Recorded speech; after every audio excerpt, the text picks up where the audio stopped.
안녕하세요. 미래세대의 류영호 선임연구원입니다. 오늘은 엔비디아를 말씀드리도록 하겠는데요. 크게 4가지 투자 포인트를 통해서 이제 말씀드리도록 하겠습니다. 먼저 첫 번째 말씀드리도록 하겠습니다. 엔비디아는 이제 1999년도에 지포스 256이라는 거를 출시를 하면서 게임과 그리고 전문가용 그래픽 위주로 성장을 계속 해왔습니다. 2000년 중반에 GPU가 사실 연산 쪽에 들어가게 되면서 굉장히 많은 기대를 했는데 한참 동안 계속 이 GPU라는 거는 게이밍과 전문가용 그래픽 쪽에 계속 사용되고 왔었습니다. 근데 이제 중요한 사건이 좀 하나 있었습니다. 이제 2016년 이세돌과 알파고가 이제 대결을 하게 되었습니다. 이때 당시에 전체 매출에서 전문가 그래픽과 게이밍 쪽 부분이 차지한 비중은 가반수를 넘었었습니다. 그리고 당시에 이제 데이터 센터라고 하죠. 이세돌과 알파고가 대결했을 때 사용됐던 그 GPU도 이 데이터 센터에 소속되었는데요. 이 데이터 센터 같은 경우는 2015년 그리고 2016년 두 개 다 약 전체 매출에서 7% 정도를 차지하지 않았습니다. 근데 실제로 알파고와 대결했을 때 그때부터 데이터 센터의 전체 차지한 매출 비중이 12%까지 증가되게 되었고요. 그리고 올해 다음 분기에 엔비디아 전체 매출에서 처음으로 이 데이터 센터가 매출 비중이 1위로 올라설 걸로 예상을 하고 있습니다. 과거 같은 경우는 저희가 이제 게임 산업이라든지 이런 거에 너무 많이 의존도가 높았었기 때문에 그거에 대한 우려가 굉장히 높았었는데요. 데이터 센터라든지 뭐 게이밍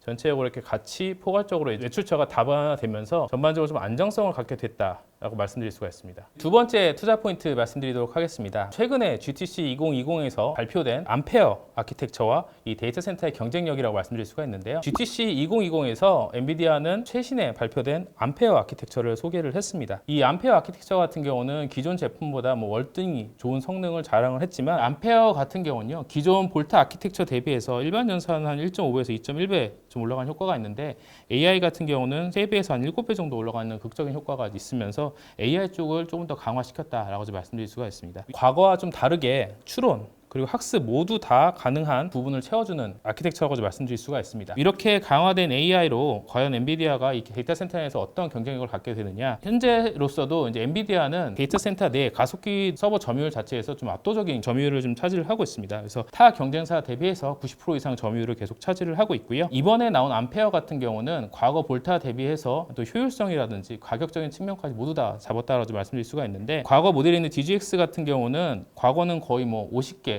에서 거의 CPU는 600개 정도 사이즈가 필요를 했었는데 이번에 나온 암페어 같은 경우는 한 5개 정도로도 충분히 비슷한 학습량을 소화를 할 수 있습니다. 그래서 이제 소비자들, 이제 기업들 입장에서는 이번 제품을 사용하는 게 돈적인 측면, 그 성능적인 측면 모두 다 잡을 수가 있기 때문에 당연히 이 암페어를 선호할 수밖에 없고요. 추가적으로 이 멜라녹스랑 큐뮬러스라는 회사를 이제 합병을 하게 되었습니다. 그래서 과거는 저희가 이제 가속기, 물리적인 부분만 담당을 했었다면은 이번에는 네트워킹, 소프트웨어까지 하는 종합 솔루션 회사로 거듭나고 있다라고 말씀드릴 수가 있습니다. 이러한 전체적인 솔루션을 가진 엔비디아는 데이터 센터 내에서 타 경쟁사 대비해서 계속 앞서 나갈 수밖에 없다라고 말씀드릴 수가 있습니다. 투자 포인트 세 번째를 말씀드리겠습니다. AI 시장이 저희가 예상했던 것보다 조금 더 곁에 좀 다가왔다라고 말씀드릴 수가 있습니다. 엔비디아 같은 경우는 AI에 과거부터 굉장히 많은 돈을 투자해 왔고 독자적인 생태계를 많이 구축을 해왔습니다. 그래서 단순히 저희가 말하는 그 데이터 센터의 가속기뿐만이 아니라 여러 가지 부분에서 생태계를 구축해 왔는데요. 최근에 이런 AI가 단순히 이제 데이터뿐만이 아니라 사용되는 부분이 있는데 대표적으로 이제 월마트 같은 경우는 소비자들의 패턴을 파악하는 데 좀 사용되고 있고요. USPS라 그래서 우체국에 있는 택배라든지 이제 편지를 분류시키는 작업을 효과적으로 하는 데 사용이 되고 있고 BMW랑도 좀 계약을 맺으면서 공장 자동화와 이제 좀 물류 센터 분류하는 부분을 좀 담당을 하게 됐습니다. ASN과 같이 이제 5G 관련된 그런 RF를 좀 분류시키는 작업도 AI를 통해서 하는 그런 작업을 하기 시작을 했습니다. 그래서 실질적으로 과거 대비해서 AI가 이제 데이터 학습뿐만이 아니라 이제 추론 쪽으로 시장이 좀 넓어진다라고 좀 말씀드릴 수가 있습니다. 이쪽에 있던 칩 트레이닝 쪽 보시면은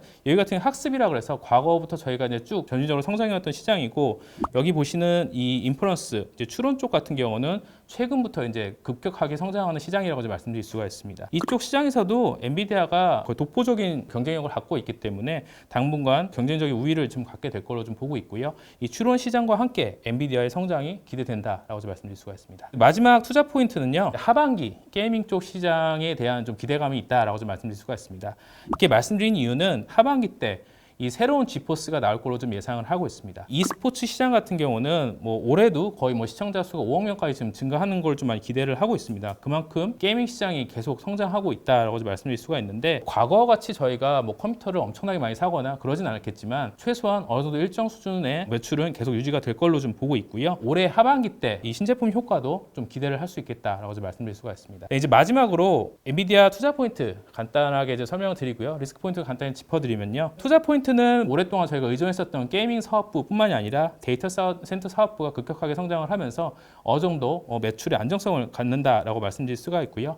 두 번째로는요, 데이터 센터에서 계속 경쟁력을 계속 키우고 있고, 이번에 신제품 암페어뿐만이 아니라 멜라녹스, 큐뮬러스를 인수를 하게 되면서 데이터 센터 솔루션까지 적용할 수 있는 그런 종합회사로 거듭났다. 세 번째로는 최근에 AI 시장이 좀 발전하고 있는데, 그 내부에서도 엔비디아의 독보적인 경쟁력을 계속 볼 수 있기 때문에 AI 시장 확대와 함께 엔비디아의 수혜가 계속 기대가 된다라고 말씀드릴 수가 있고요. 마지막으로는 올해 하반기 때 아마 지포스 신제품이 출시될 거로 예상을 하고 있는데, 그만큼 상반기 대비해서 확실히 하반기 때 어느 정도 게이밍 부분에서 좀 모멘텀이 기대가 된다라고 말씀드릴 수가 있습니다. 리스크 포인트를 간단히 보셔야 되는 부분은, 최근에 다른 타 반도체 업체 대비해서 엔비디아 주가가 좀 급격하게 오른 부분이 있습니다. 그래서 단기적으로는 이런 주가가 좀 부담적인 요소가 될 수는 있겠지만, 앞서 말씀드린 이제 AI라든지 그런 데이터 센터 같은 경우는 이제 중장기적인 포인트로 저희가 접근하셔야 되기 때문에 이런 부분을 좀 감안하셔서 좀 중장기 포인트로 잡으시면 좋겠다 말씀드릴 수가 있고요. 코로나19 사태가 아직 완전하게 끝난 상태가 아니기 때문에 아직까지 이제 수요 감소에 대한 우려는 여전히 남아 있는 상태입니다. 그리고 경쟁사 제품은 제가 네 번째 투자 포인트 할 때도 잠깐 말씀을 드리긴 했었는데, 물론 신제품에 대한 우려는 있지만 아무래도 엔비디아가 아직까지 경쟁적 우위를 계속 유지를 할 걸로 좀 예상을 하고 있습니다. 오늘 제가 준비한 내용은 여기까지고요. 다음에 더 좋은 내용으로 인사드리도록 하겠습니다. 감사합니다.